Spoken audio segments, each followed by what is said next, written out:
Это мой садик. Это мой садик. Мой садик. Это мой садик. Это мой садик. В общем, когда я ходила, я вам сейчас расскажу пару историй. Это мой садик. Однажды, когда я еще была, это мой садик. Я была на выпускном. Это мой садик. И я была самая красивая. В общем, Елена Вадимовна была самой моей любимой.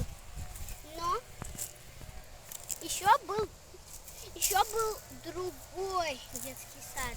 Сейчас я вам расскажу про него.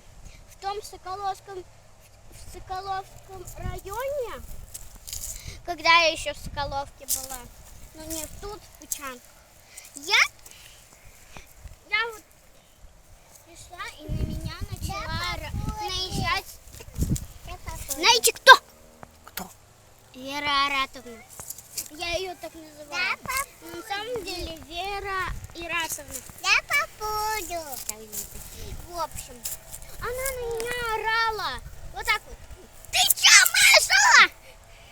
Когда я делаю что-то случайно, в тот раз я случайно разбила дорогущую ее кружку «Хамелеон».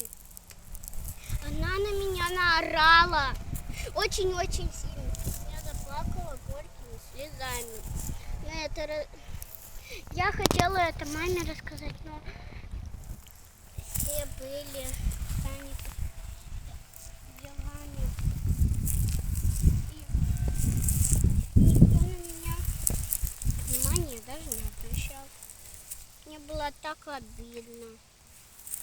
И еще, когда я переступила в этот детский садик, я стала старшей группой. А я буду садить они. Я была раньше в младшей группе, а сейчас старшей была. Потом подготовительно. Расскажу про старшую. Вот. Тут было соревнование.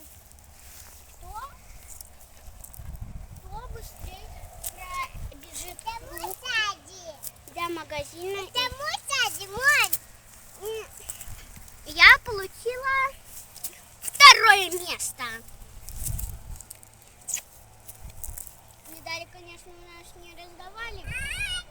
Раздавали только шоколадные. Так, ладно. Сколько раз я тебе говорила, не суй. Нога застряла. Не лазь по заборам.